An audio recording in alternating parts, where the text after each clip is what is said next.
Happy Friday, everyone. It's Testa and Neal. Keep it real right here on WWSU 106.9 FM. We are back on the station today, as well as always, streaming on YouTube. I'm Shea Neal. Alongside with me, like always, Parker Testa, the world's biggest Washington Wizards fan right now. Parker, you get to keep your hair. The Wizards clutched up. Russell Westbrook saves the day. Yeah, they sure did. I was it was a pretty comfortable bet, but through the first quarter they had me sweating a little bit. But yeah, the Pacers. I knew they were going to struggle because like I've said it all year, they're a horrible defensive team, and they showed it last night. They got their asses kicked, really. Yeah, they did. And it'll be interesting to see if their coach comes back, because there's been a lot of drama surrounding the Pacers, and it's very rare that you part ways with a coach after one season, but it's not been your typical first season in Indiana. So we'll see what happens there. But I'm selfish. So for ratings sake and for this show's sake, I was hoping the Pacers would win last night, just so you'd have to sweat a little more today and be like, oh boy. But good for you. You're gonna look like an absolute stud in your director headshot. So there you go. Yeah, I know it would be. I know after the show yesterday you were having a blast at my expense. But yeah, it was really. I figured it was a safe bet because they had to win last night, which was tough already. But then they had to win 4 against one of the best teams in the league. So Yeah. it was a safe bet, but I know you had a lot of laughs at my expense yesterday. I sure did. And that's kind of the formula I mentioned yesterday to our advisor when she stopped by. I'm like, I've learned that I laugh at Parker's misery and everyone else laughs at my misery. Yeah. That's how it Yeah. works. It's just a little like chain effect, you know? That's Like, our flow. That's our flow we have. yeah, absolutely. Um, yeah, I have people laughing at me now. Our colleague Mackenzie was walking down the hallway, and you know that commercial I recorded for the Memorial Day event where Yes. there's Yes. that line where I'm like, "So what are you waiting for?" Every time she hears that, she just laughs, and I hear her laughing in the hallway because she knows I faked it, like being excited about it. And I'm like, "Leave me alone! I did it to make a good commercial." Fake excitement. Fake excitement, absolutely. But hey, that Memorial Day celebration's tonight, so that's the last day I have to hear myself go, "What are you waiting for?" That's another thing we talked about is just we all hate hearing our voices. Mm-hmm. And what's funny is I thought it sounded pretty good when I first recorded it. I'm like, you know what? That doesn't sound half bad. But when I've heard it like 150 times over the last 7 days, yeah, now it's like, okay, I'm done. Yeah. Yeah. Sure. So let's start the show today. Let's talk about, the hot topic, and that's the NBA right now. We got a lot to get into today, by the way. Albert Poohl sets his first home run as a Dodger. That was pretty cool. He hit it off of Merrill Kelly, too, who's been one of the D-backs' best pitchers this year. So good to see Albert Pujols kind of get his feet under him in L.A., the other L.A. team, I should say. He's been in L.A. for a decade. But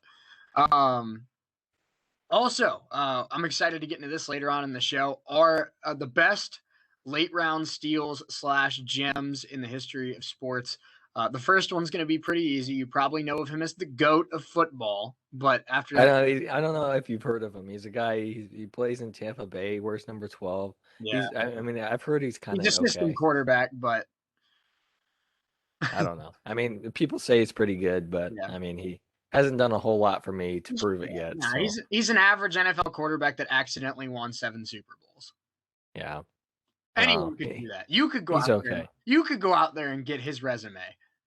Yeah, 5'10", 130-pound me could go out there and win 7 Super Bowls probably. Absolutely. With a defense like that and a coach like that and playing for Belichick for 20 years, anyone could do it. Yeah. Our engineer, Pat Spalstig, could do it. Probably. All right, but let's get into the NBA playoffs from last night. The Washington Wizards defeat the Indiana Pacers, and the playoffs are now officially set in the East. The final score of that game, of course, like I said, the Wizards really controlled that game from start to finish. The Pacers were hanging around for a little bit in the first half, but just not a great showing defensively, and their offense just was not good enough to keep them in it. 142 to 115, the final. And you could tell that missing LeVert ended up being they were able to win minus LeVert against Charlotte, but the absence of LeVert really hurt him against Washington. Yeah, it was. And to be quite honest with you, I think even if they had LeVert, they wouldn't have won this game. It's tough. I mean, the Wizards are a tough team offensively, and I mean, I don't know. It's the Pacers just really they just stink. They can't shoot the ball. I mean, they shot like 30-something% from inside the arc. I mean, that's atrocious. You can't do that and expect to win. My bad. I tried to open the box score and they hit me with an ad, and of course the sound was on, so that's my bad. If you're hearing that on the YouTube feed or on air, that's on me. Continue, please. Yeah. So the Pacers are. I mean, they had good games from Brogdon. I mean, Brogdon was on the fence about whether he was going to play or not. I mean, but Brogdon played well. Sabonis played well. But really, those two guys aren't enough to really push the Pacers over the top. And I mean, Bradley Beal had one of the best games of the year. I mean, he 25 points, 5 rebounds, 4 assists. Yeah. I mean, he played fantastically, and it was even a question whether he was going to play or not with his hamstring bothering him. So, yeah, they had great games from Beal and Westbrook, and they ultimately won this one strictly because they were the better team. Yeah, and some of the key role players from the Pacers that stepped up against Charlotte just were not the same last night. O'Shea Brissett, who was really, really good against the Hornets, only 10 points, 6 rebounds last night, kind of struggled from the field. Same for Doug McDermott, 13 points on 5 of 12 shooting. Justin Holiday never really got going either. Malcolm Brogdon, I mean, he had 24 points, but he shot 9 of 23 to do it. So just not an efficient night for the Pacers. Like you said, it was really Sabonis that was the only one that had a plus night. And Sabonis has emerged as one of the best bigs in the NBA over the last year and a half or so. But Westbrook ends up with 8 and 15 in 33 minutes and a plus 30 plus minus when Westbrook was on the court last night. Again, I'll tell you, Parker, everyone says he's a stat patter. Everyone says he just chases stats and doesn't care about winning. But this last 6 weeks or so, the Wizards are winning because of Russell Westbrook. This guy has stepped up when he's needed to step up, and over the last 6 weeks of the season, he's looked like the best player in the NBA. Sure has. And personally, I think he's one of the best in the NBA. I mean, he's been in the MVP talk each of the last few years. I mean, I know he struggled. He deserved to be there. Right. He struggled a bit last year, but his high level of production this year on a Washington team that a lot of people thought would not be very good. It's just been nothing short of great. And I think Bradley Beal is the better pure scorer on that team, but Westbrook is definitely a better passer and a better team player. And a better defender. I think that you talk about Beal's their best offensive weapon, but Westbrook's their best player. And I think most Wizards fans would agree with that. Bradley Beal's the dude that you can count on to score 30-plus points in a game, any game. But Westbrook is your best player when it comes to playmaking, when it comes to scoring, when it comes to rebounding, passing the ball, playing defense. Russell Westbrook is probably a top 5 player in the NBA. There's some guys that are better scorers. There's some guys that are better defenders, but not many players other than, LeBron James or Kevin Durant or Luka Doncic put all of that together like Russell Westbrook does. Yeah, no doubt about it. It's Westbrook, like you said, is the best complete player on this Wizards team. Bradley Beal's the better offensive player, but they have a few bench players who are just excellent. They have how good was Gafford last night? Oh my god, Gafford was great. He put up 15. Neto has played great, as well as Robin Lopez. I mean, some of these guys are. I heard, I was watching the broadcast last night. You don't expect, like they said, I'm not saying that Robin Lopez is a bad player. I mean, if you've been in the NBA for 13 years, you're not a bad player by any means. But no one expected him to come off the bench and put up 9 points and just play a hell of a defensive game. So yeah, this defense was really the name of the game for Washington last night, even though the Pacers put up 115 points.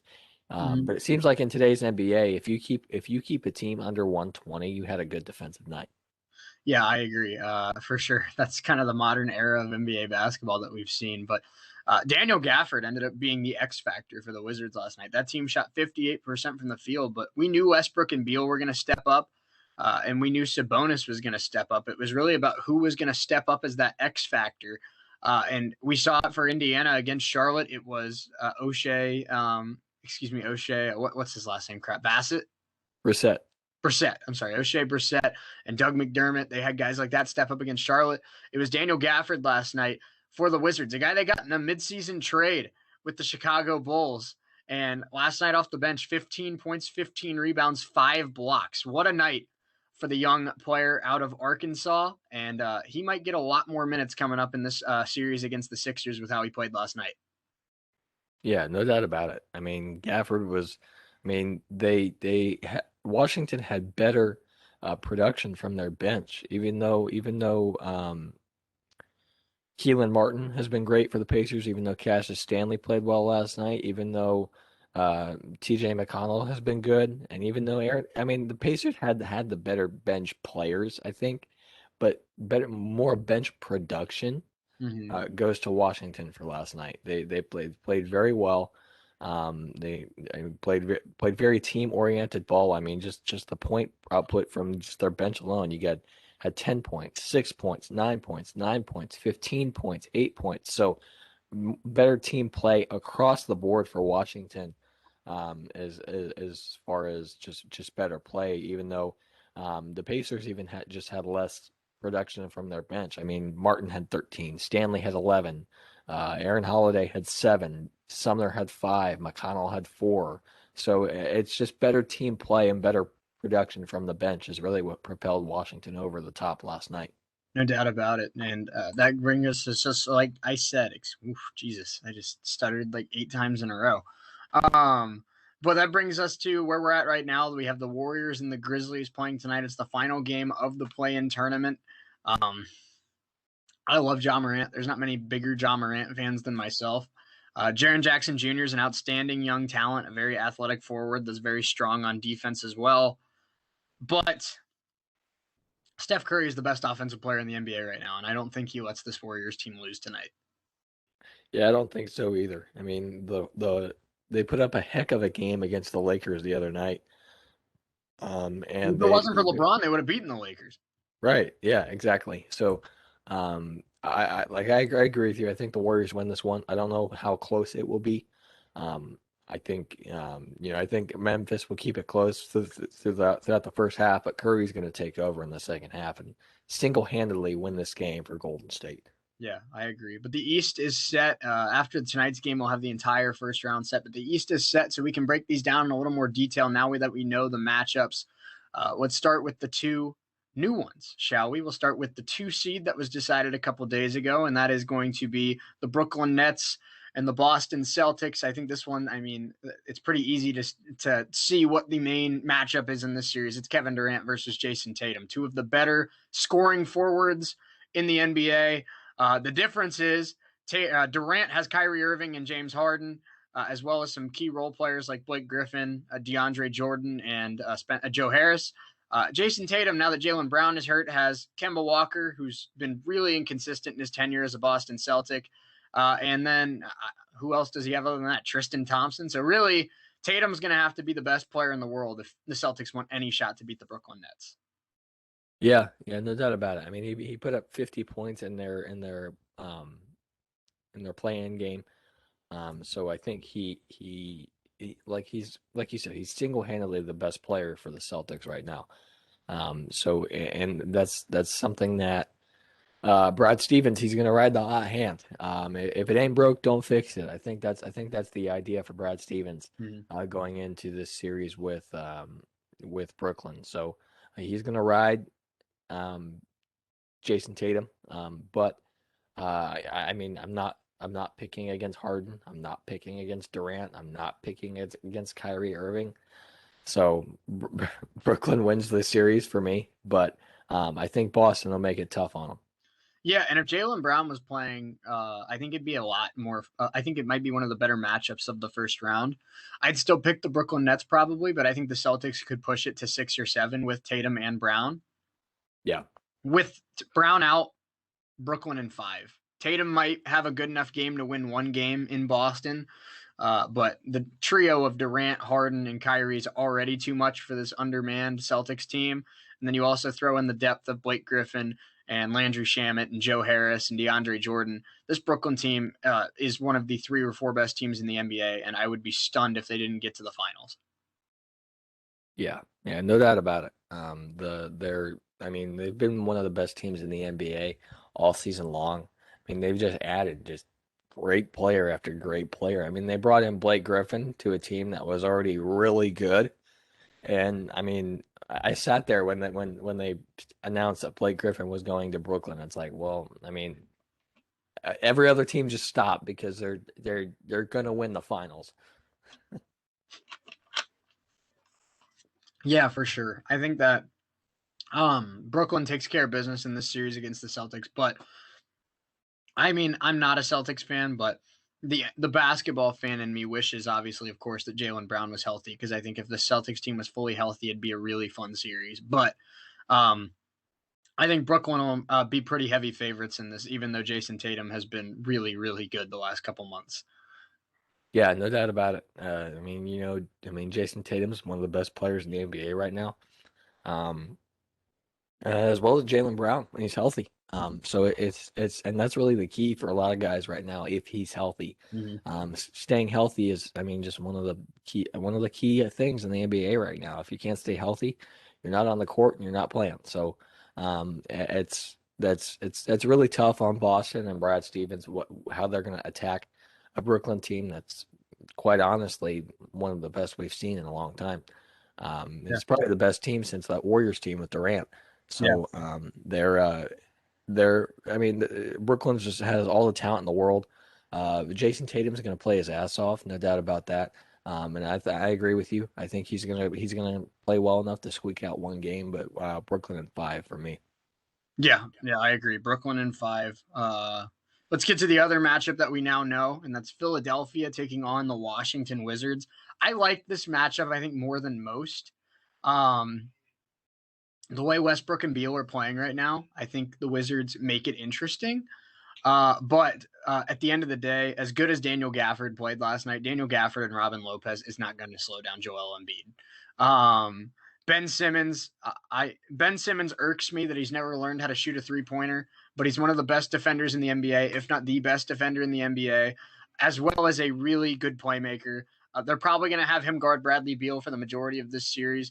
I'm going to go with the Sixers in 6, but I think the Wizards give them a lot of tough games.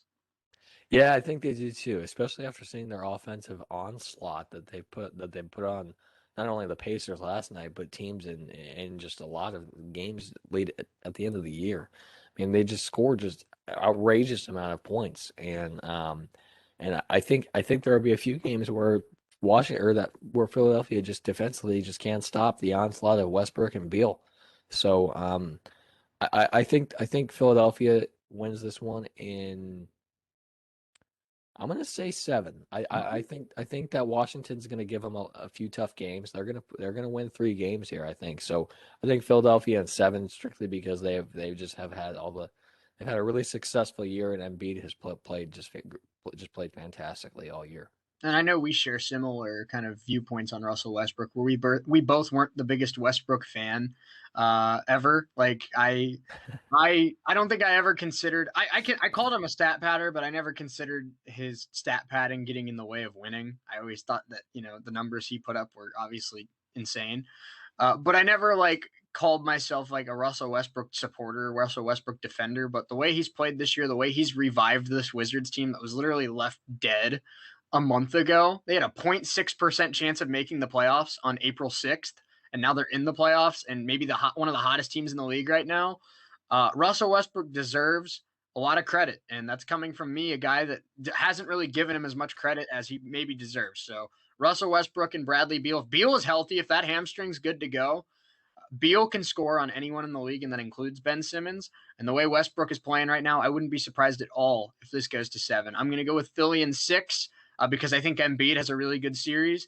But if Washington takes it to 7, I would not be surprised in the slightest. We talk about it in March Madness, and It's the same across in the NBA playoffs across all levels of basketball. You got to be scared about the team that's hot, and the Wizards are hot right now. Yeah, they are. And it's the Wizards are, I mean, like you said, they're hot. They're playing very well offensively. They have a very deep bench, and they're going to use that bench against Philadelphia, I think, very strategically. Um, Scott Brooks is going to go deep into his bench and try to throw as many players at Embiid and at Simmons as they can. So I think, yeah, like you said, it'll be tough. It'll be close. I think this goes 7 games, but Philadelphia comes out on top. All right, well that's the two matchups that we now know in the East. Let's get into the other two. We have the Atlanta Hawks taking on the New York Knicks in the 4-5 matchup. And if you told me the Hawks and the Knicks were the 4-5 matchup 6 months ago, I would have asked what you were smoking. But um, Knicks, really cool to see. The Knicks first, 2 playoff games in the Garden in like 9 years, I think it said, and they sold out tickets in 20 minutes. So cool to see Knicks fans. I mean, Knicks fans deserve to be happy for once, and it's cool to see that they get a chance to pack Madison Square Garden for this series. The Knicks are a lot like the Wizards to me. They're playing really, really good basketball right now. Julius Randle is an All NBA player in my eyes. Definitely going to win Most Improved Player of the Year. I think he deserves a few votes for MVP. I don't think he should win MVP, but I think he deserves a few votes. I'm going to go with the Knicks in 6. I love Trae Young. I love John Collins. I think this Hawks team is young and hungry and has a lot of good shooters, but their defense struggles at times. And I think the Knicks have a stronger defense, and I think the Knicks are a more fundamentally sound team. So I'm going to go with the Knicks in 6. Yeah, these are two very even teams. Their record is literally the same. You can't get any closer for a 4-5 matchup. So I like the Knicks in this series as well. Julius Randle's played fantastically for the Knicks. For like you said, no one thought we're going to be good this year. No. So You read an article before the season started, literally picked the Knicks to finish dead last in the NBA. Like worse than the Cavs, worse than the Kings, worse than the Orlando Magic, dead last. And here they are sitting as the 4 seed in the East. yeah. So and I give all the credit in the world to Tom Thibodeau. I mean, Yeah. he's just Wasn't he on the take McAfee show the other day? I'm not I sure. think he was. I think they brought him on the McAfee show. Huh. Okay. I'm gonna have to But go watch that interview because I heard yeah, it's funny. yeah. So yeah, but yeah, I mean Tom Thibodeau's taken this team, like you said, from a team that was predicted to be at the basement of the entire league, and they're the 4th seed in the NBA playoffs right now. So Yeah. I mean, New York is like you said, a team that hasn't had a whole lot to cheer about in a long time. But Atlanta's just as good. John Collins, Trae Young. I mean, the talent is there in Atlanta. This is going to be a great series. I'm taking the Knicks in 6 games, but I won't be surprised if this goes to 7 with how good Atlanta is as well. Yeah, Atlanta's a team that they're a lot like what the I don't know who I'd compare them to, but they're one of those teams. I guess they're a lot like what if just a Horizon League comparison, what IUPUI was last year, where they have Jalen Minette and Marcus Burke, 2 of the best scorers in the league, and if they're on, they can score 90 on anyone and run anyone out of the gym just by outscoring them. But their defense concerns me. And a lot of times their defense allows the other team to keep it close. And you ask guys like Trae Young and John Collins to hit a lot of big shots. And I mean, I think Trae Young's up to the task, but I think that's a lot of pressure on a young player making his NBA playoff debut. At the end of the day, like I said, I think the 2 things that separate these teams for me, because I think Randall and Young are very evenly matched in terms of talent, I'm going to go with the Knicks have a better defense, and I think the Knicks have a better coach. Yeah, yeah. I'm with you. The coaching matchup is swayed in the Knicks favor, but I know as good as Atlanta is, they can score at will, like you said. But I think New York is the better defensive team. I know defensive basketball right now is not something that's hot, but I think that that New York is the better defensive team. They're going to play great defensive basketball. Julius Randle is going to play well. And Tom Thibodeau is going to coach his ass off, and New York is just they're going to pull this one out. I agree. All right, final matchup of the East, and this one might be the one that I'm the most excited for. I don't watch a ton of NBA except for the playoffs, but I'm not gonna lie, these playoff matchups are pretty elite. Like, if the worst matchup in the Eastern Conference is Hawks Knicks, we have a good playoffs. Um, Yeah, no doubt about it. I mean, this is exciting. yeah, but Bucks and Heat, a matchup of was this last year's Eastern Conference Finals? Yes. Okay, so Giannis gets to go head to head with Jimmy Butler, Bam Adebayo. Um, Obviously, Victor Oladipo is out, but they still have Kendrick Nunn. It's a talented Heat team that has a lot of depth, and is coached by a very underrated head coach, Eric Spoelstra. I mean, I think a lot of people have a stereotype for Spoelstra that he's only had a successful career because of LeBron and Wade and Bosh, but he's shown over the last couple of years that he keeps this Heat team in contention even when they don't have the best teams. So he's a really good coach in my opinion. I think he's easily a top 10 coach in the league, and you could argue he's top 5.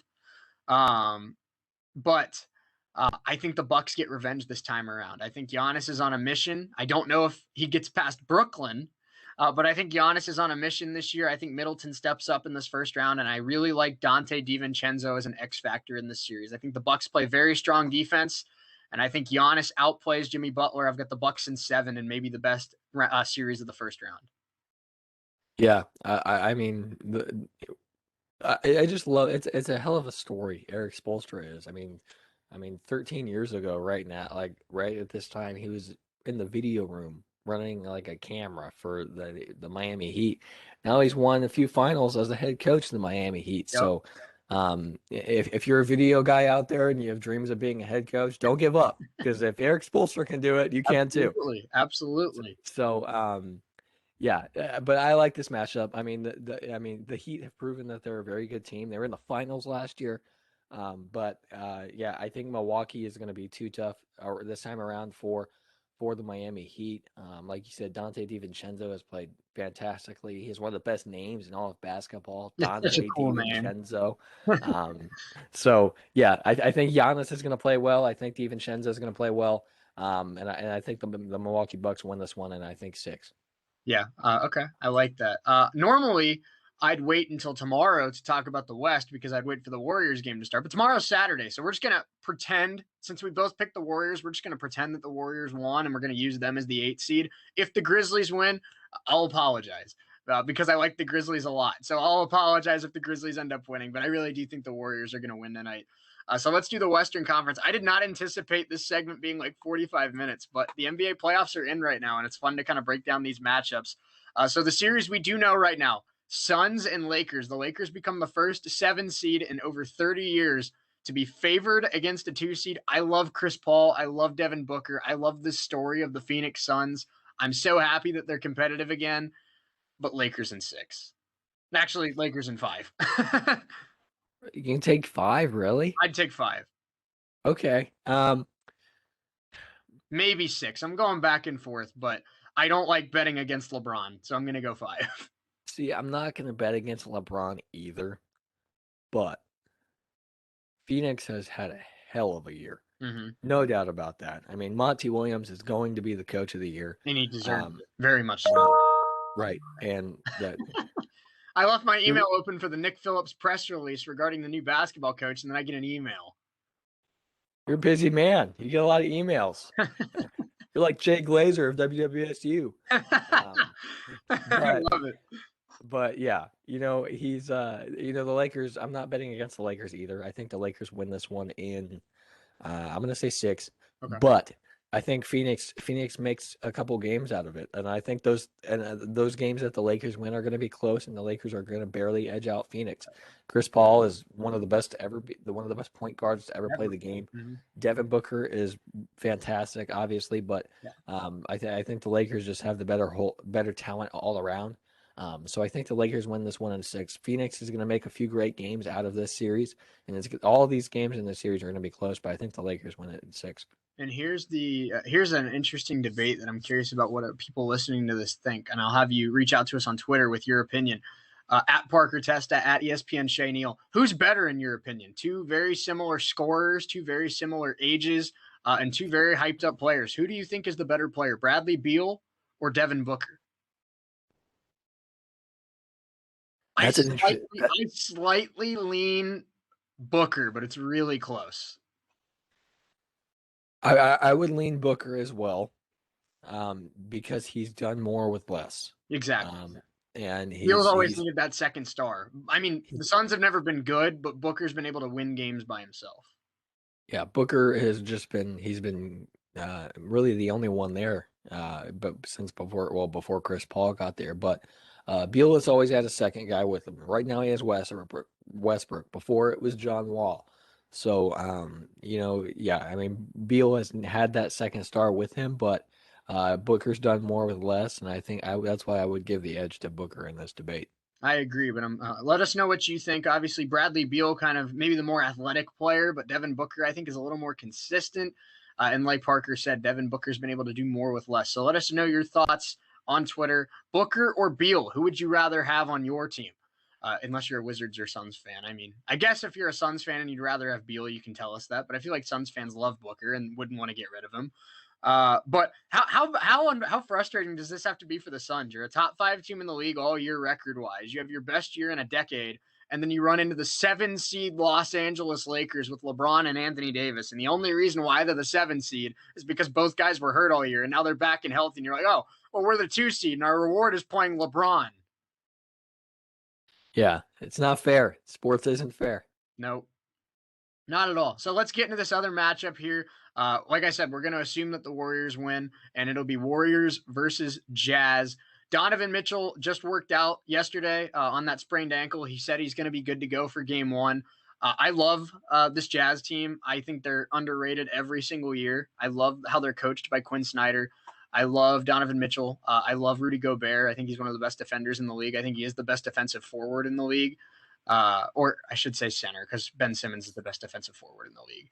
But I love the depth as well. Joe Ingles. This Jazz team is really good. They're the 1 seed for.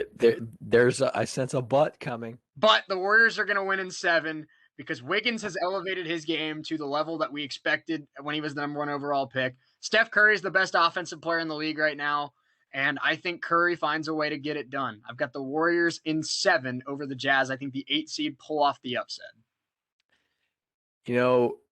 If anybody's out there and you start hearing somebody in just general life just start saying great things about something or some team or somebody, there's always a but. Mm-hmm.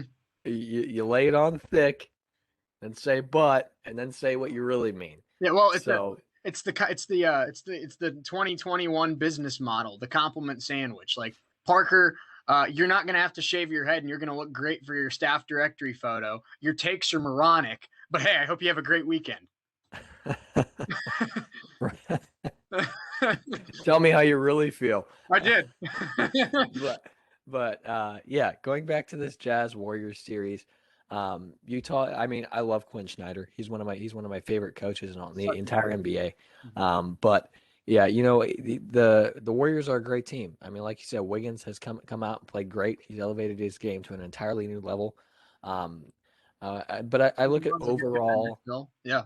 Yeah, but I look at overall talent and overall team chemistry. And the Jazz have the edge here. I think the Jazz win this in 7. The Warriors are going to make it a great series. I think if the Warriors win this game tonight against Memphis, but even though if Memphis wins tonight, we will both sit here and beg for forgiveness. But the Jazz are a better team oriented, franchise. And I mean, they have 2 guys that are eligible for 6th man of the year. I mean, and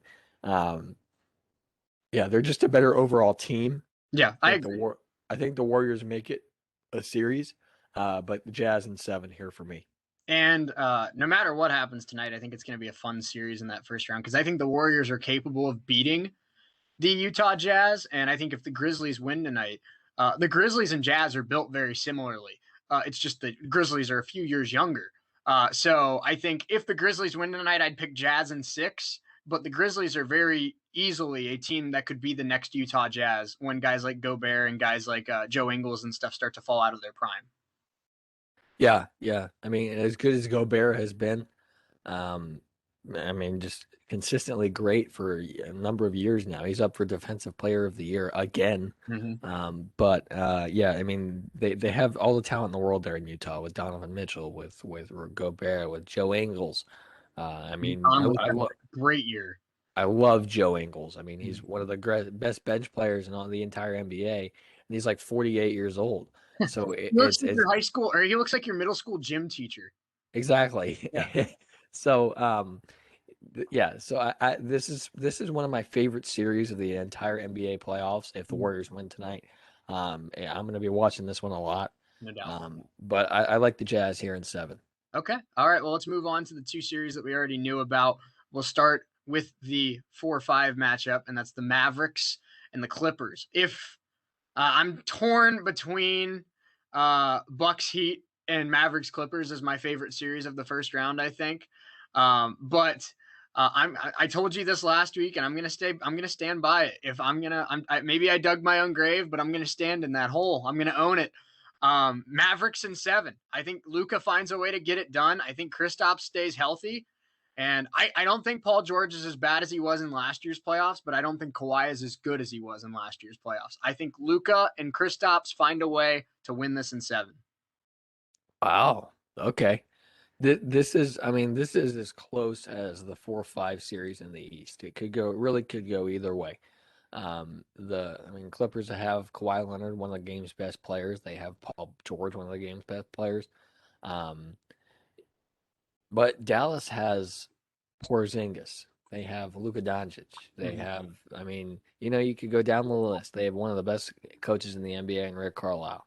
So um, it's really close. It's one of the closest matchups you can get for a 4-5. But I'm gonna go with the Dallas Mavericks as well. They're a talented team. It's gonna be close. I'm gonna take the Dallas Mavericks in 7. I think we're gonna see a lot of 7-game series here in this opening round. Mm-hmm. As good as Kawhi and as good as Paul George are, I don't think they can single-handedly stop the combination of Porzingis and Luka. So I have Dallas in 7 here. It feels like the last couple of years, especially ever since Luka got drafted, when the Mavericks are in the playoffs, we say the same thing every year.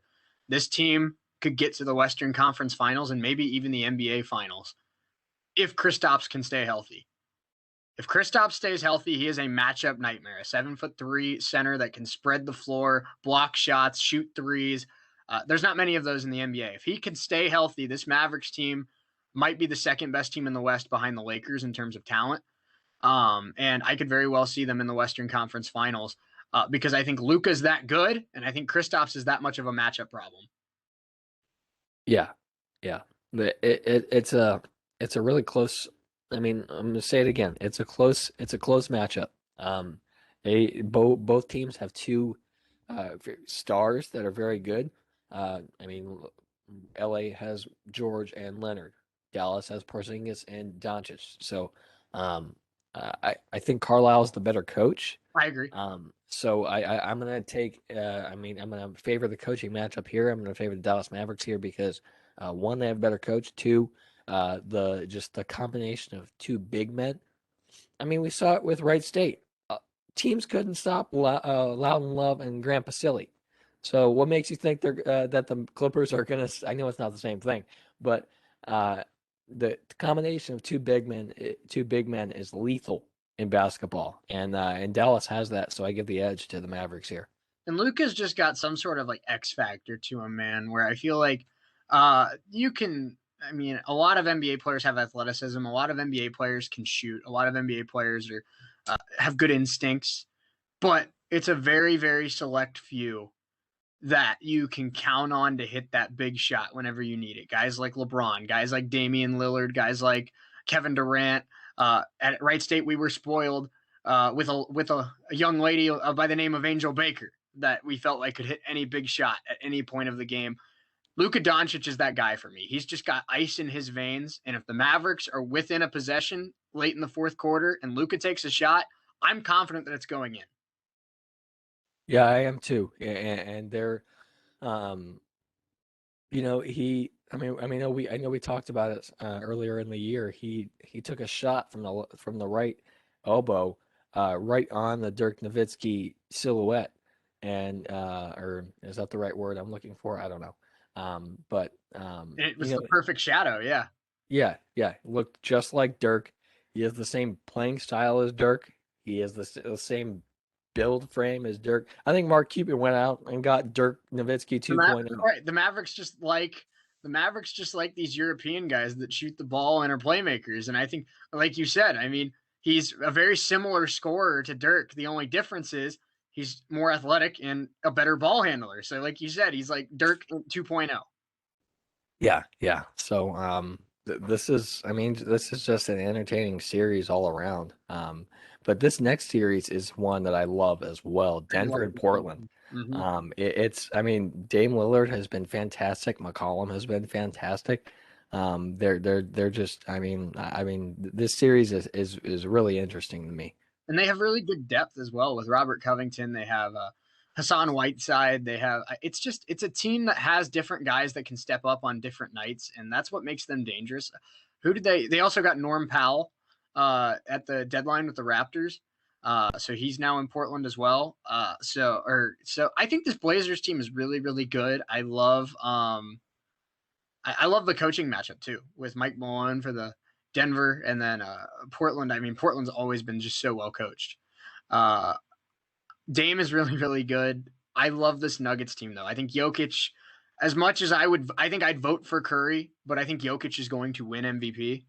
Jokic, and it's not like he doesn't deserve it. Jokic has been unreal this year. But Jokic, I love. Michael Porter Jr. has really taken that next step this year and become a really good three for this Nuggets team.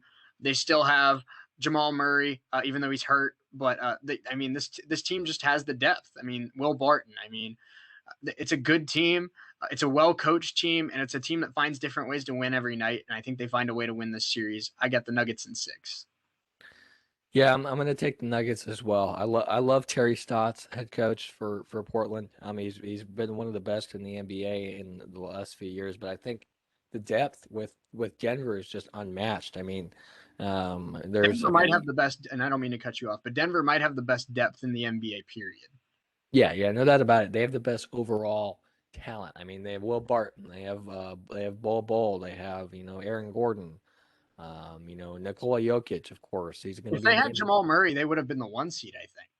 Right. Yeah. And they have Nikola Jokic, who's going to be in the MVP talk. He's going to JaVale McGee, Paul Millsap, Austin Rivers, Michael Porter. There's so many. Those are just a bunch of names that a lot of those guys I just named could start, and they all don't start, I was or gonna say most of them don't start. it's dangerous because a lot of those names that you just rattled off are guys like, oh, I've heard that name before, and they're probably just a depth piece. But yeah, but when you have 9 guys that are depth pieces that average 8 points a game, that's 70 points right there. And then you also throw in Jokic and MPJ that are putting in about 40 themselves. So this Nuggets team is dangerous because they can score 120 and just outscore you. And they're also a really strong defensive team that can just kind of shut down your offense. So they can beat you in a variety of ways. And I think that's what pushes them over the edge against Portland. Yeah. Yeah. So I think the coaching matchup here is swayed in favor of Portland. I think Terry Stotts is the better coach, but I think overall talent and depth wins out here. I have the Denver Nuggets here in 6. All right. Well, we just broke down every single matchup in the first round, and that took 45 minutes, but it was really, really fun. So here we're going to step away for just a few minutes. Hour number 2 is coming up next. When we come back, Wright State's got a new basketball coach. We kind of speculated on it a couple days ago. It's officially official now. I know I just used officially twice. That's pretty fun. But we have the press release. We'll see what athletic director Bob Grant had to say, and we'll also let you know about her press conference later today. So follow us on social media at Parker Testa, at ESPN Shea Neal. We'll probably be live tweeting as the press conference goes on. So make sure that you follow us there and get to know the new coach of the Wright State women's basketball program. I think she's going to do great things. She has a great resume, and So I do I. haven't met her yet, but she seems like a very likable and very easy to work with lady. So I'm excited. I am too. Yeah, I'm excited. I'm excited to meet her. I think she's going to be really a new blood for our women's basketball team here at Wright State. As much as we love Coach Trina, We I root for Coach Trina at Memphis, of course. Yes, of course. Yeah. But I'm excited for the new era of Wright State women's basketball. So excited to kind of get to know her this year and in the years ahead. Yep, we got a lot of show left to get into. About 45 minutes left today. When we come back, Wright State's new basketball coach, Albert Pujols hits his first home run as a Dodger. The Raider gang are back in action today as well. And then also the best gems, the best draft steals, the best whatever you want to call it, the best, biggest steals in the history of sports. We got so much left to get into on this show. So make sure you keep it locked. Testa and Neal, we're keeping it real, and you're keeping it locked because we'll be right back after this.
Back here on Keep It Real with Testa and Neal. Appreciate you hanging out with us here on this Friday. Hope all of you are doing well. Excited to kick off the weekend. I'm Shea Neal, Parker Testa alongside with me. Parker, let's keep our fingers crossed because we still got about 45 minutes left to go, but seems like we're avoiding the technical issues we had yesterday. Thank the Lord for that. Yeah, no doubt about it. I'm glad we got a chance to make it work because I want to keep delivering content every single day, but the less days like yesterday that we have, the better off we'll be. Yeah, no doubt about it. It was an interesting show yesterday, no doubt about it.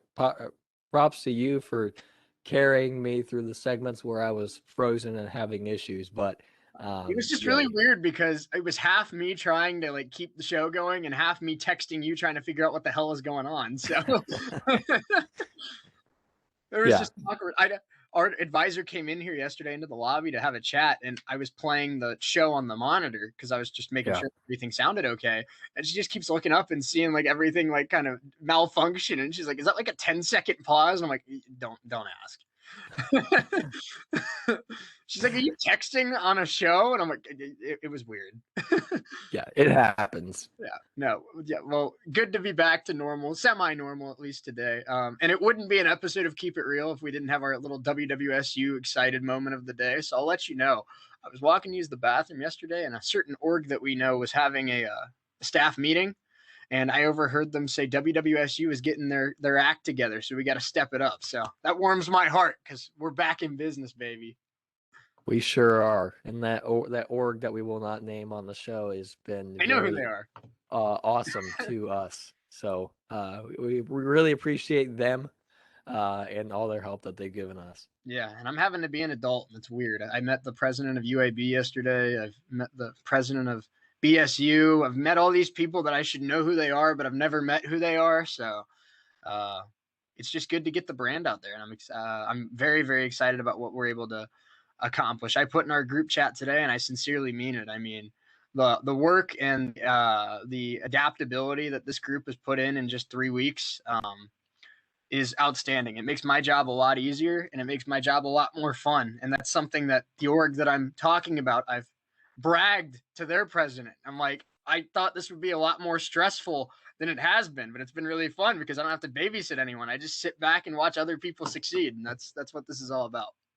Yeah, no doubt about it. The excitement that we all have. I know we fangirl about our org for what seemed like If we 15 didn't, I minutes mean, if every we didn't, show. there's a problem because if we You weren't should be excited, worried if we don't brag about our success. right?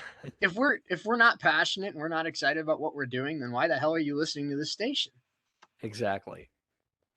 So I'm glad that's just the little 3-minute blurb that I have for today, but I'm excited that we're getting a little bit more clout around campus. And the campus tours are starting to know me by name now, and it's exciting. It's really cool. I'm locally semi-famous now.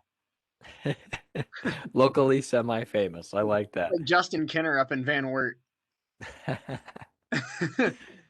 I feel like every once every show we see here, we go, "Oh, Justin." Oh yeah, I mean, Justin's got the hottest sports show in Dayton, so I mean he's a good colleague, a good friend, an alum of the station, and he's been good enough to us to help us record some new commercials, help us record some new station promos, and I'm sure, and I'd love to have him on the show at some point, but I'm sure if we ever asked him, he'd join in a heartbeat. So Justin's a cool dude. I couldn't ask for a much better colleague and a much better sports voice of Dayton.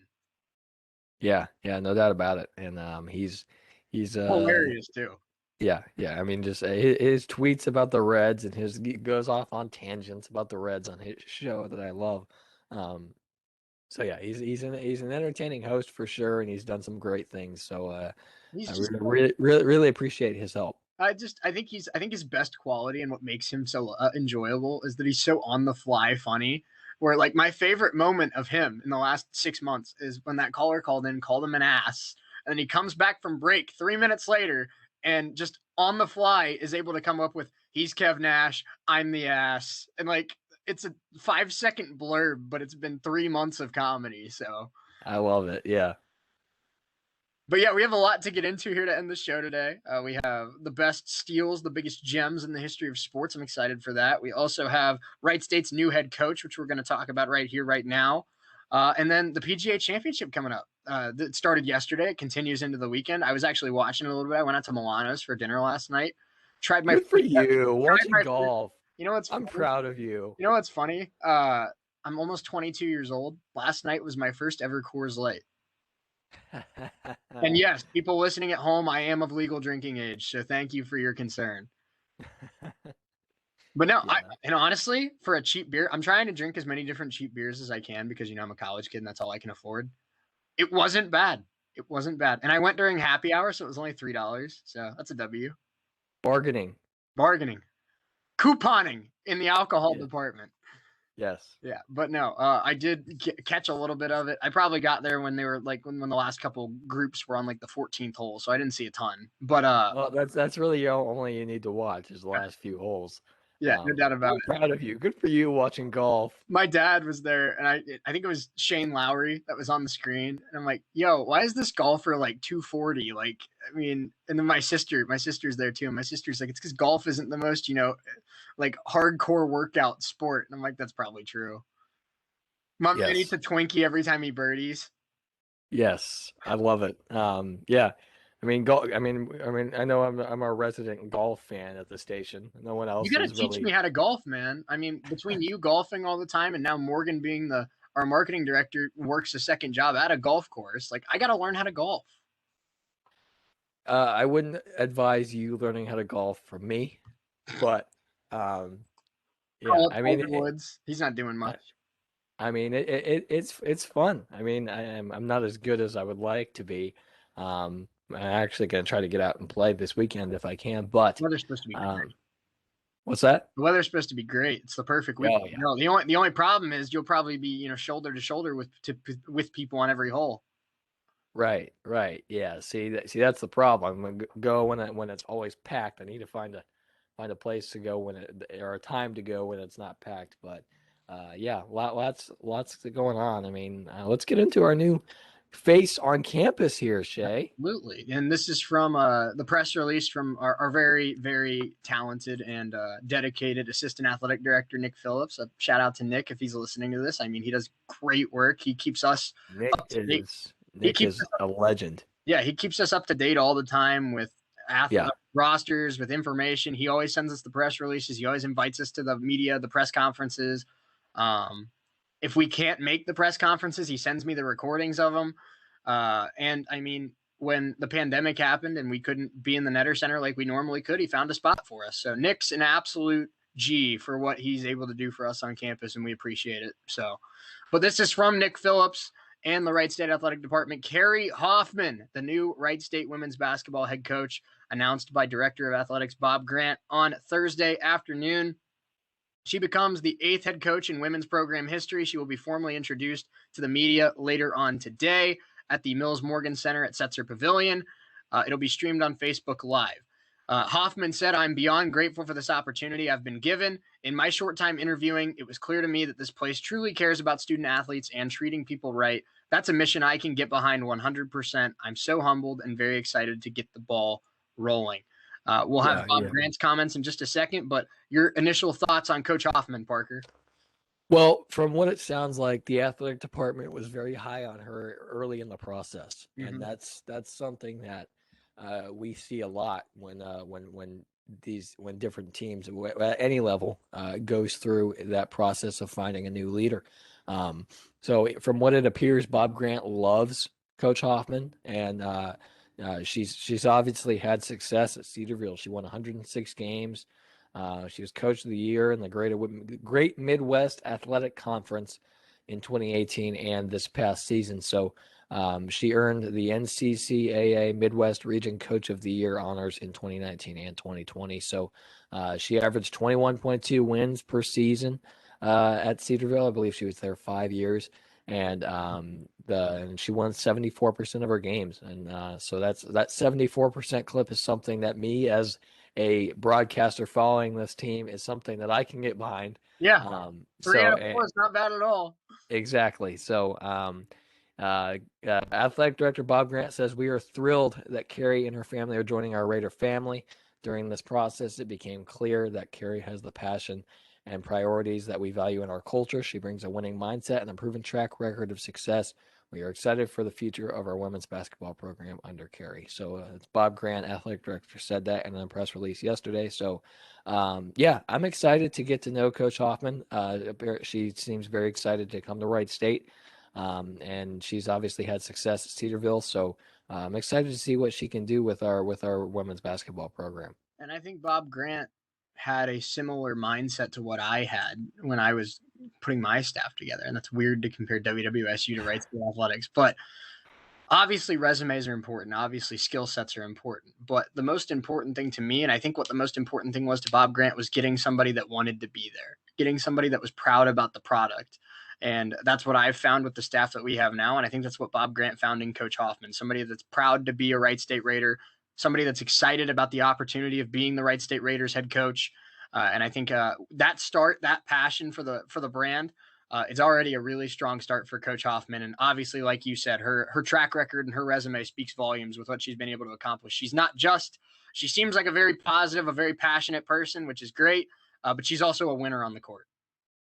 Yeah, yeah, and I think that's something that we've seen from Coach Matters with our volleyball team, that positivity and passion, but also having a winning mindset, knowing what winning feels like, and knowing how to get winning, how to establish a winning culture. So, and that's very important. I think that was very important to Bob Grant. I think he's found the perfect fit in Coach Hoffman. So I'm excited to get to follow our Wright State women's basketball program here next year and the years ahead. Yeah, absolutely. And like I said, how about let's go through some of her milestones under Hoffman. Again, this was 5 seasons. Cedarville has had 5 NCCAA All-Americans, including 1 Midwest Region Player of the Year, 9 All NCCAA Midwest Region players. She's coached 13 All Great Midwest Athletic Conference players, including a pair of defensive players and 1 Freshman of the Year. She also spent 2 seasons as the director of basketball operations at Green Bay from 2008 to 2010, when the Phoenix won back-to-back Horizon League championships and went to the NCAA tournament, including a win in the first round in 2009. Hoffman is Cedarville's number 2 all-time leading scorer and is the program's all-time leader in three-point field goal made, three-point field goal percentage, and career games played.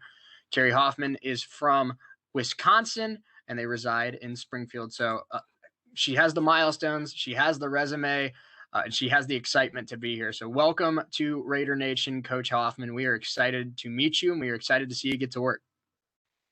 Yeah, yeah. So it's going to be a bit different. I know Wright State lost a few of their players, but that same core base is there, and that same core mindset of winning is there with Bob Grant, with Coach Hoffman. So we're excited to see her get to work, and we're excited to see our Lady Raiders back in action at the Nutter Center coming up this With winter. fans in attendance. How about that? Yeah.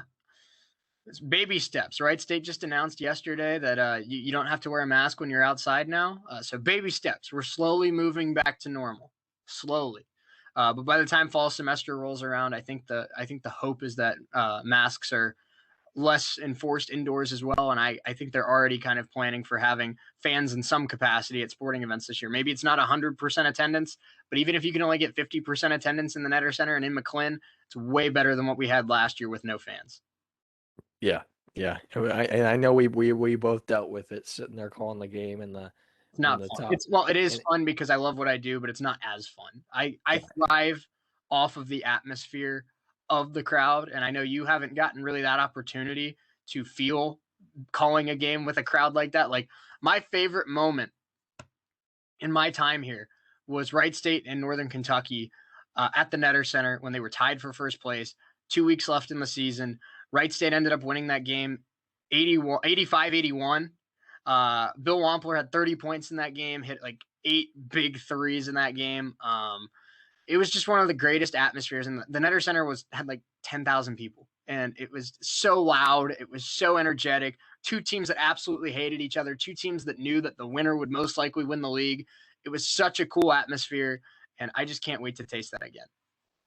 yeah, yeah. So I mean, I know we're all excited to get back to broadcasting different events. Excited to get back to McLean first and foremost, No doubt. and then excited to get back to the Nutter Center coming up this winter. For sure. All right. Well, let's get into a little bit really quickly before we move into our interactive topic today of the greatest steals in sports history.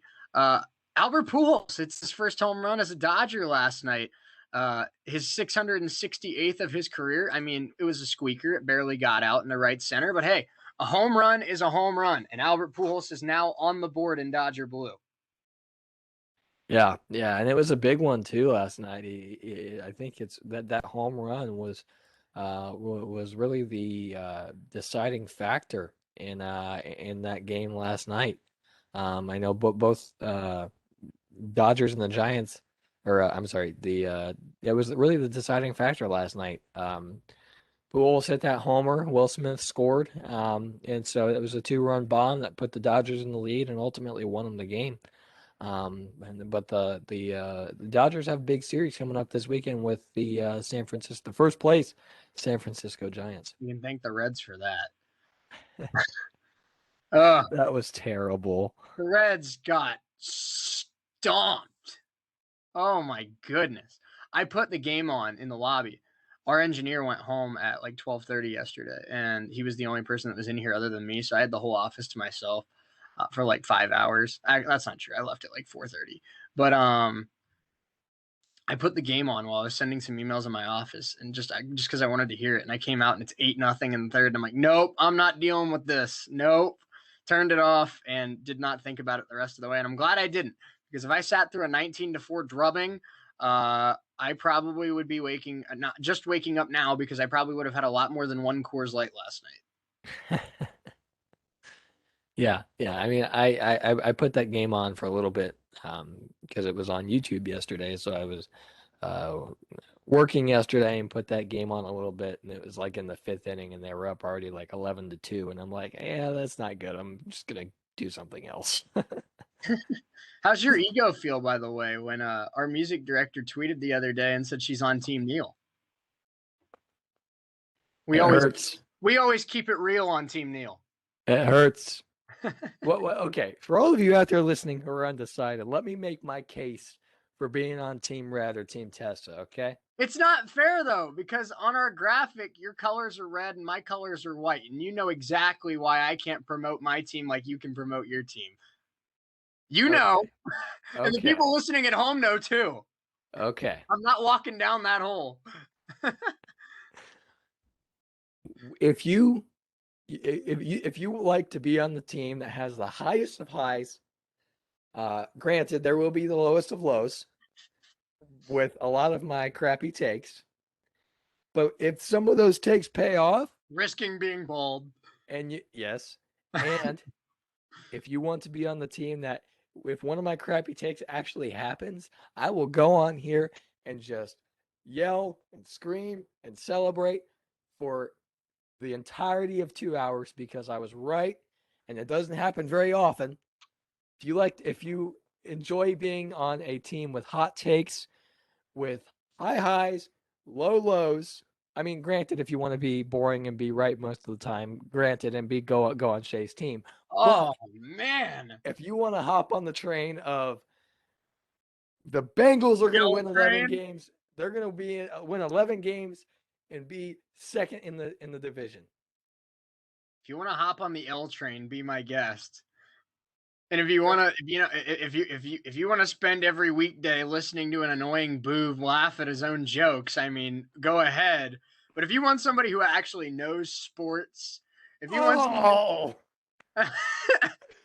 somebody that isn't a Dodgers fan that lives in Dayton, and if you want somebody that hired the co-host, you can join my team. Somebody that knows sports. You stuck that knife in and you twisted it. Oh, I did. Man. It's Friday. We got to send them to the weekend, right? I'm glad it's Friday because I'm going to need the weekend to decompress. Recover. Did you tell the rest of your family about the bet you agreed to? And just recover from that shot to my ego just now. Did you tell that was brutal. Did you tell the rest of your family about the bet you agreed to yesterday?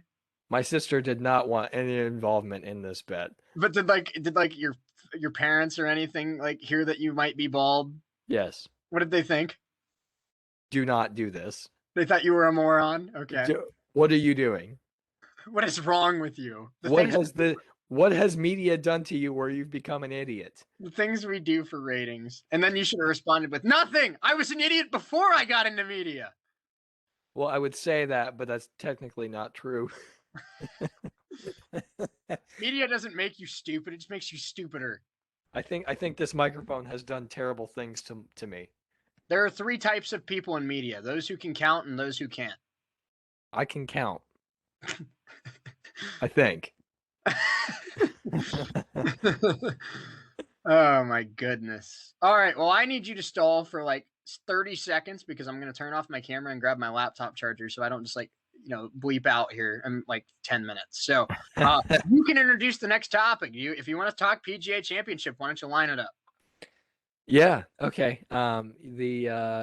PGA's this weekend right now as we sit here. Brandon Grace is in the lead. He's through 11 on day number 2 of the PGA Championship at Kewah down there in South Carolina. But I think a lot of people's favorites going into this one. He hasn't had a great year by any means, but Brooks Koepka is tees off just before 2:00 today. There's a lot of guys who are they've played great. I know there's a lot of guys who have had great years. Hideki Matsuyama has had a great year. He won the Masters. Phil Mickelson, 50-year-old Phil Mickelson, still kicking. He's tied for 18th right now, sitting at 1 under through 12 today. There's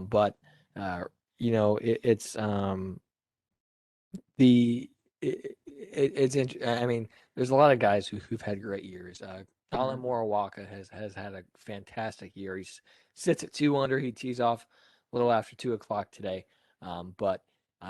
He plays. I mean, the PGA is just one of the 4 majors that are always just fascinating to follow the storylines of. So now that Shea's back, I can stop stalling and we can get into our best late round picks. Where did you say they're playing at? Kewah Island in South Carolina. Not quinoa, Kewah. Not the Dr. Rick commercial. Keanu. Dr. Rick is fantastic. If Dr. Rick's ever touring and he comes to Dayton or Indianapolis, we gotta get tickets. Yes. We gotta get him to I will fork over hundreds of dollars to watch Dr. Rick live. We gotta get Dr. Rick to come in and do some commercials with us. I made that joke with my sister the other day. I was like, "Hey Mara, I said a non-FCC approved word on the air the other day. Was I hashtagging?" Oh, those commercials are the best. Dr. Rick is so elite.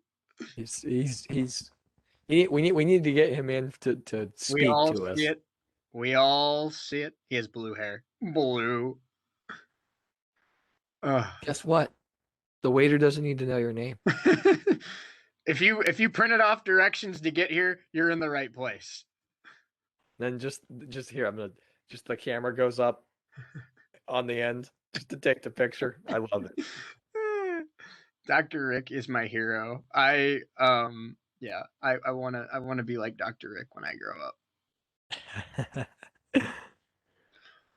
What a guy. I mean, he's just the best. He is. The Michael Jordan of commercials is Dr. Rick. We thought it might be, like Peyton Manning. Peyton Manning's had some good moments. Maybe it was Flo from Progressive, but no. Maybe it was Tag Team with their ice cream. Yeah, that was a good one. French Vanilla, Rocky Road. Chocolate peanut butter cookie dough. Scoop, there it is.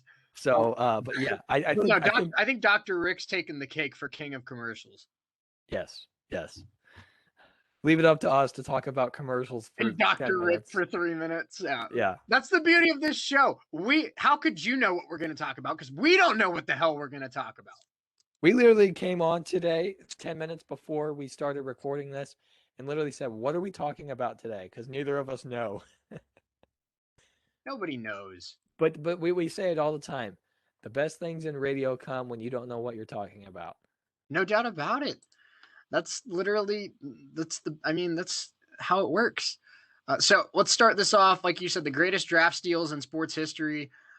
Maybe we just focus on late round draft picks today, and then maybe we can do another one next week with the greatest undrafted players ever. I think we can break this off into 2 segments and make our life easier. But it's got to start with Tom Brady. 199th overall pick in 2000. I'm sorry. Was it 2000 or was it 1999? I can never remember. 99. No, 98. Oh. He started in 2000, didn't he? No, it was Peyton was drafted in 98. It was right. Oh no. It had to. This is going to bother me now. It had to be 99.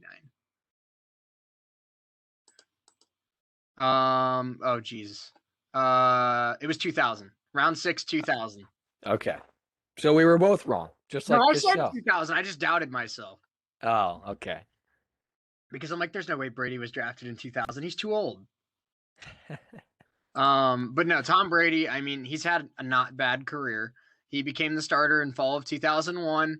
And ever since then, he has 7 Super Bowls. He has more regular season wins than the Houston Texans franchise. He's thrown for more touchdown passes than the entire existence of the Jacksonville Jaguars. And he has more playoff wins than any team in the NFL not named the Cowboys, Steelers, Packers, or 49ers. I just love that Tom stat. Brady, not bad. I love that. That's probably one of my favorite stats of all time. Is he's thrown more touchdown passes than the history of the Jacksonville Jaguars. Love that stat. And it's insane. He has more playoff wins than 28 teams. And the 4 teams that have him beat, the Steelers, Packers, Niners, and Cowboys. Like, those are 4 pretty legendary franchises. Yeah, no doubt about it. A few that come to mind for me is Joe Horn. Yeah, one of the greatest wide receivers to ever play the game. He was in 4 Pro Bowls, and he's a member of the Saints Hall of Fame. He's the 135th pick overall, round number 5, the '96 draft by Kansas City. So he played for Kansas City, New Orleans, and the Atlanta Falcons. So Joe Horn is one that comes to mind for me as well. How about this one? 1900 and 61, 14th round pick, 186th overall. So there were less teams and more rounds. But Deacon Jones, one of the greatest defensive linemen in the history of the NFL, known as the Minister of Defense. He was the first real sack king in the NFL. He stayed around for 14 seasons. He teamed up with Merlin Olsen and Rozzie Greer to form the Fearsome Foursome, one of the best defensive lines in NFL history. He was an All-Pro 5 straight years and a second-team All-Pro for 3 other years. He made 7 straight Pro Bowls, 8 overall. He was 6'5", 250 pounds, and was really, really fast. He was basically the same size and stature of what Rob Gronkowski is today. Yeah, no doubt about it. He was just one of the, another one that comes to mind for me here is a guy who was picked in 1995, stood behind John Elway for a lot of his career. Guy by the name of Terrell Davis. Was picked by the Broncos in 1995, round number 6, 196 overall. He was one of the greatest running backs to ever play the game, not named Barry Sanders, and there's you could just go down the list of just some of the great players to ever play the game. But I'm gonna do it, Shay. I'm gonna talk about a punter. And that guy's name is Shane Lechler, picked by the Oakland Raiders in the 5th round in 2000. The GOAT. Punters are people too, to quote Rich Eisen. But he's one of the greatest. I mean, he's one of the greatest punters of all time. I don't know if that's not a very deep list, but he's the only punter that comes to mind when I talk about greatness. Unless you're talking about media greatness as well as NFL greatness, then that goes to McAfee. But unfortunately, I haven't been to the NFL yet, so I can't be on that list, even though I have the media box checked. But yeah, another guy that comes to me was he played for the Seahawks for 13 seasons, is Steve Largent. No doubt about it. Yeah, he's picked 117th overall in the 4th round by the Houston Oilers in 1976. But he never played for the Oilers. He was I believe he was traded to the Seahawks after he was drafted. But Steve Largent, career numbers: 819 catches, 13,089 yards, and 100 touchdowns. So he's another player that when you talk about one of the best of all time. He's had his number 80 jersey retired by the Seahawks. He's in the Seahawks Ring of Honor. 7 Pro Bowls, 8 All-Pro teams, and he was voted to the 1980s All-Decade team. Yeah, no doubt about it. He's been great. And how about there's so many good players that have been steals. Maybe this is a reach to call him a steal, but I personally think it is. Kobe Bryant going 13th overall. I mean, you think about it, and Kobe Bryant's a top 10 player in the history of the game, and you got him almost out of the lottery. And the best part is the Lakers didn't draft him. The Lakers traded for him.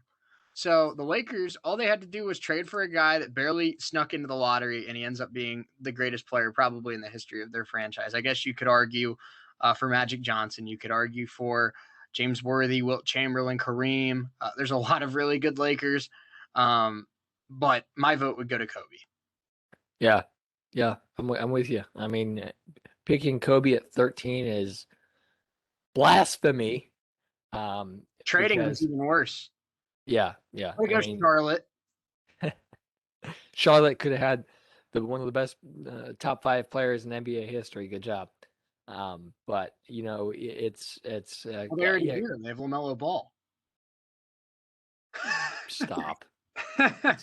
See, this is why media overhype. This is why people should be on Team Testa, because of things like that right now.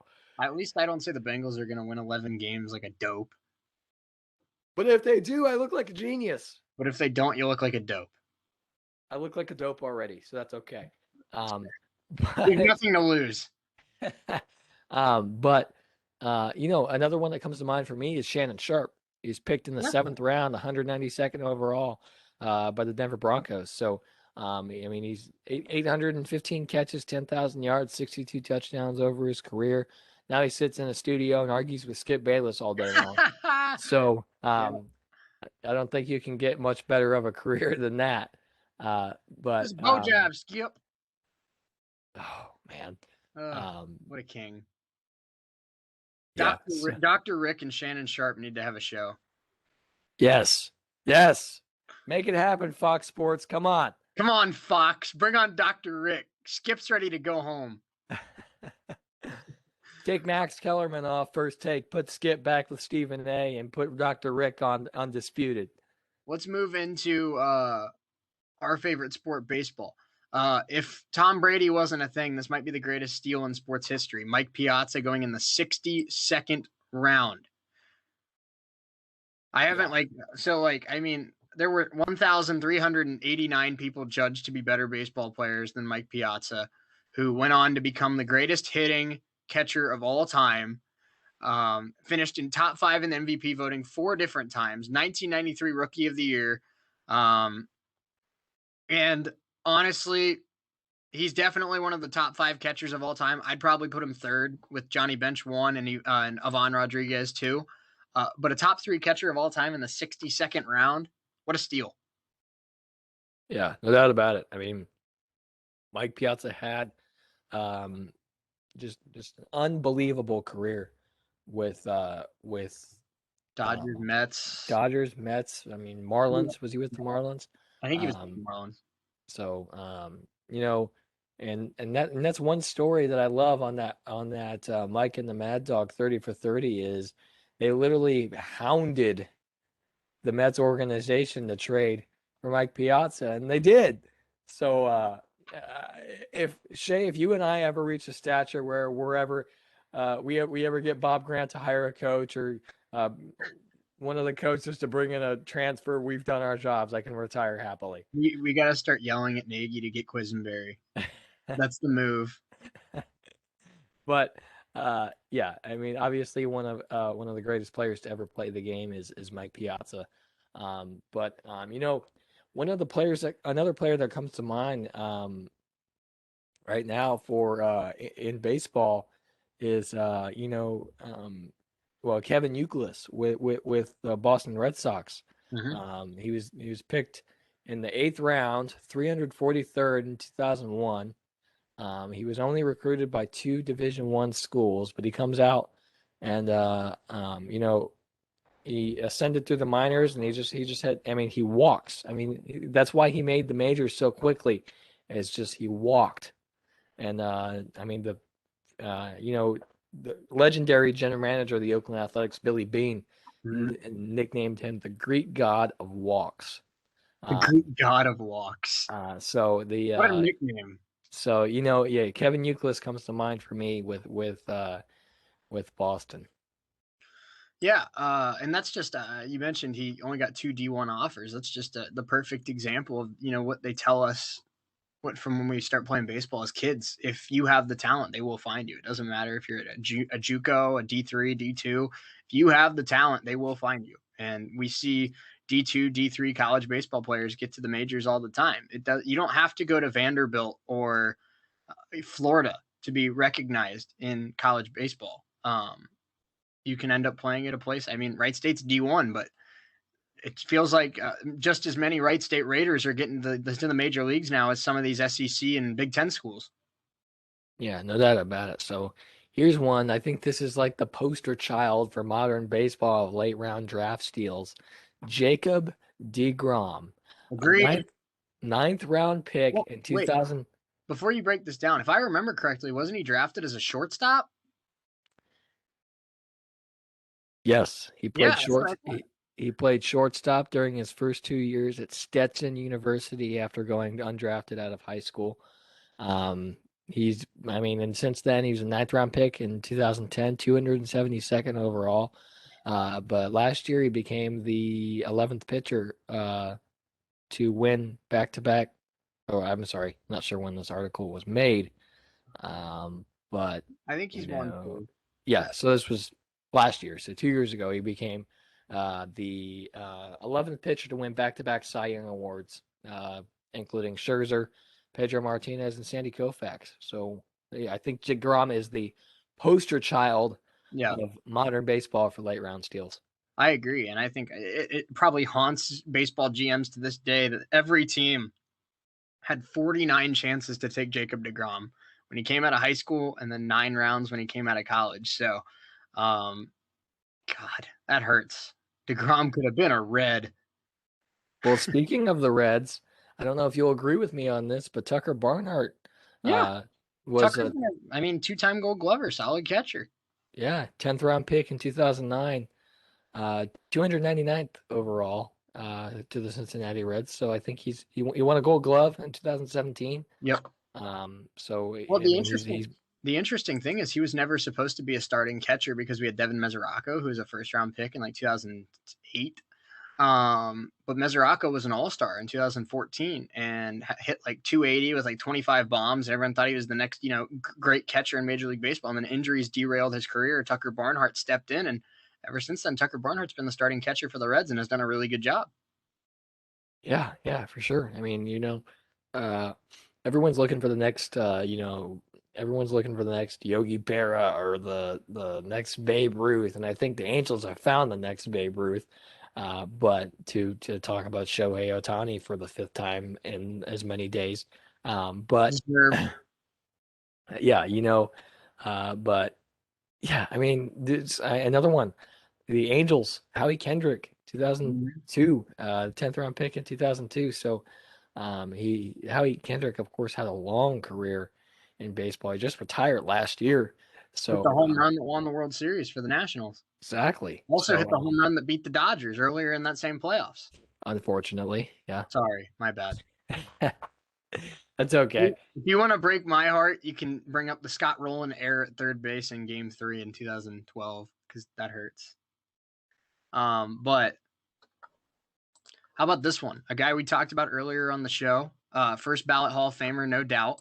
Just hit his first Dodgers home run last night. Albert Pujols, 13th round pick, way back in the day. But he hit 37 home runs in his rookie year, 329 average, won rookie of the year, and finished fourth in the MVP race. Baseball fans under the age of 20 may remember him as the old guy who signed that terrible contract with the Angels, but hit 10 of his first 11 years in the league. He finished top 5 in MVP voting. In the one bad year he had in that 11-year stretch, he finished 9th. So he's one of the best, probably one of the 5 greatest first basemen of all time. First ballot Hall of Famer, no doubt. I'm glad he signed that contract with the Angels because I'm glad he left the Cardinals because he was tormenting the Reds for years. But Albert Pujols, 13th round pick, one of the greatest steals in recent baseball history. Speaking of the Dodgers, guy drafted in 1979, current color commentator for Dodgers on the local channel there in Los Angeles. Oral Hershiser, 17th round pick, 440th overall by the Dodgers in 1979. 204 career wins, 3.48 ERA, and 2,014 strikeouts over his career. He's three-time All-Star, Cy Young winner in 88, 88 World Series MVP. It's just unbelievable. He has a Gold Glove, has a Silver Slugger, and won the World Series in '88. So Hershiser, He's a pretty dang entertaining color commentator too. Sure is. Yeah, no doubt about it. And I'm going to end the show today talking about this one. Speaking of the Dodgers, greatest steals in sports history, Joe Davis. How do you go from Vin Scully to a guy as talented as Joe Davis? That blows my mind. Dodgers got an absolute steal in the young goat, Joe Davis. Greatest media broadcaster steals. That's a segment we could do. There you go. The Padres getting Don Orsillo. ESPN getting Shea Neal. That's gonna be talked about for years to come. I'm gonna sign my contract with Fox though, if they give me the deal. Don't you at me? Yeah, I love that one though. Yeah, no, for sure. We had fun with you today here on this Friday. Appreciate you hanging out with us here on WWSU 106.9 or on our YouTube feed. However you hung out with us, we appreciate it. Like I said earlier today, if you follow me on Twitter, Friday's shows are going to be a little weird. We're going to be live from 1:15 to 3:15 because there's a show that goes from noon to 1. And with the pandemic going on, we need time to sanitize the studio. So 15-minute later start on Fridays, but we still have 2 hours of content for you every Friday. And we're excited to get going. So appreciate your patience, appreciate your understanding, appreciate your support. And we'll be back at it on Monday. I'm sure talking plenty of NBA playoffs. I'm sure you'll talk about the winner of the PGA Championship. And sure. We'll definitely break down the press conference of Coach Hoffman as well. Yeah, no doubt about it. So excited for the weekend. Lots of entertaining sports going on this weekend with really across the board. So we'll be excited to break that down on Monday with all of you. Of course, appreciate your support as always. And something else I'm really excited about is hopefully at some point next week, when you're listening to us on commercial break, you're going to start to hear some really, really cool station promos from some of our most successful alumni. Just to throw a few names out there, just for some shout outs, Justin Kinner, Kev Nash, Hooper with Hot 1029, Nick Widget, as well as Lee Mowen. I mean, we've got a lot of really, really talented people that have come through WWSU and are changing the media game, both in Dayton and out of Dayton. And for them to be promoting this station for the upcoming school year and the upcoming incoming students of Wright State University, I mean, that puts us on the map in a way that we haven't been put on the map before. And that's really, really cool. So I'm excited to get that in the system, and hopefully you're hearing that starting next week. Yeah. So lots of really successful and entertaining and just cool people who have come through WWSU. People like Justin Kinner, people like Kev Nash, people like Lee Mowen. I mean, you could down the list of just great people. Well, I mean, Nick was our faculty advisor here a decade ago, and now he's the voice of Kentucky Motor Speedway and FC Cincinnati. Like, what a climb! Yeah. So it's really, really cool. So excited to get to hear those, and excited for you all to get to hear those as well. No doubt about it. All right, everyone. Appreciate you rocking with us every day this week. We considering we're in two different states, considering we could have had a lot more go wrong, I don't think this was a huge. I don't think there was that many issues this week. Yesterday was kind of bad, but I mean, I think most of the week we did pretty good considering we're in two different states and recording this sometimes at 8 a.m. Yeah. You know, the lack of sleep is something that has gotten to both of us. Apparently. Yeah, I've already told our colleagues over at the Guardian that I'm going to be stealing their Keurig starting next week because I'm going to start needing caffeine because the lack of sleep is definitely catching up to me. Right. So yeah, excited for that. Excited for the future of this show, and excited for the future of our station and those great people that are helping us out with our commercials, and the great people over at the Guardian who are giving us a lot of help, and really appreciate everyone over there, and just the great staff that we have in place right now. Absolutely. All right. Well, we appreciate you rocking with us. Like I said, Parker said, this station, we're excited for the future of the station, and we hope you hang around for the ride because we really think it's going to be something that you've never seen before here at WWSU. So until Monday, Parker gets to keep his hair. A W. Everyone clap for the YouTube feed. Parker gets his hair. The Pacers are out. Congratulations.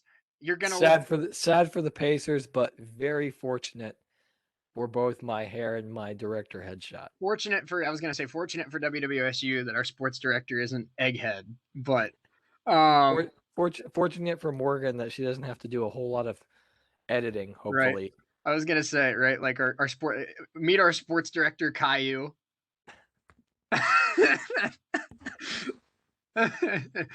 Oh man. And on that note, we'll talk to you Monday. Parker Testa and Shea Neal saying so long, and until next time, keep it real with Testa and Neal.